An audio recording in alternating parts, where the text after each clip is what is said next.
Okay, Sean Fury here again with Sean Fury's Hero Training School, continuing our hero training series, having some really good discussions about change agent development, and we're moving on, finishing up with stage 4. We talk about Malfoy being a competitive rival who sees Harry displaying the ability to engage with his social reality and to intervene in that way to change things for the better in a way that's collaborative.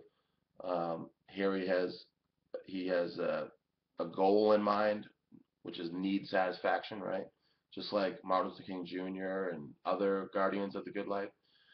So Harry is displaying a high level of personal agency and ability to create change, which is change agency, showing self-esteem, and this just really gets Malfoy upset because Malfoy is not showing those things. He has not made it through those stages of development. And so whereas the villain wants to control Harry's will, Voldemort wants to control Harry's will and get him working for him, Voldemort just wants to destroy Harry's effectiveness so that people would stop giving Harry so much dang positive attention, right? And public adoration, because that's what Malfoy wants. So Malfoy is someone who is not he hasn't made it through that ability to support people who show self-esteem. So why is this? My personal view, my own theoretical view, as all of this is, something that I've constructed in the past 5 years based on my best evidence as a behavior coach and a mental health technician and a group facilitator with batterers, and I've worked with homeless people and substance abusers in homeless shelters and stuff. So all this stuff I'm talking about is my attempt at explaining human behavior that intersects and interlocks with other people's behavior, and that coupling of habits ends up creating these systems, which ends up messing up people's lives and causing you to have bad experiences, right? And I want to show you how to get out of that and how to create better experiences by developing better habits. So just remember that this is theoretical, so you want to use it in the best way that you can, but also use your own thinking in mind, right? Don't just defer to me because it's possible that I could be wrong, right? A good wise man needs to be able to acknowledge that there hasn't been enough research done on this for you to just put all of your faith in it. You need to also be a critical thinker, right? So hopefully there's a lot of this material that you can benefit from.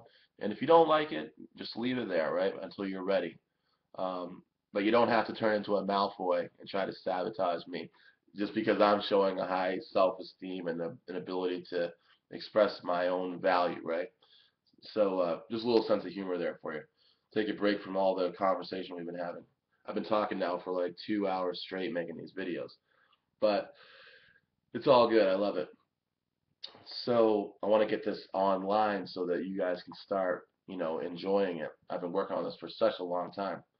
So getting back on point here, uh, this saboteur, I think, is a person who is having a sibling rivalry problem. That when they were children or adolescents, they had a sibling who was probably treated as the favorite in the family, and that person was probably treated as the favorite because they were willing to pretend that mom and dad were okay, when really mom and dad were abusive or alcoholic or drug addicted or neglectful or abandoning, stuff like that, right? So mom and dad were not addressing their problems, and this one child was willing to pretend that that was okay, and so they were artificially elevated in status by mom and dad. And this is what you would call the favorite. And of course, the other person, the other child, was not willing to pretend, but instead of talking it out and articulating what the problem was, because they didn't know as a child, they just acted out. And so mom and dad started, rather than confront the issue that the child was acting out, they started targeting that child for showing signs of well-being and flourishing. Like maybe that child was a hero, but instead of allowing that child to be heroic, the abusive and addicted parents punished that child and turned them into what we call the scapegoat role.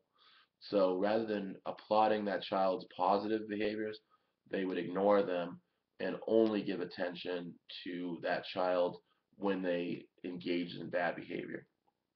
And they would, rather than talk about their own problems, the parents, they would always just talk about how bad that child is and how good the other one is, right? So this caused that scapegoat to feel really envious of this other child who was getting all the approval that they wanted to, right? And of course, it's normal for children to want approval. And I got to stop there because we're out of time. So I'll be right back in the next video.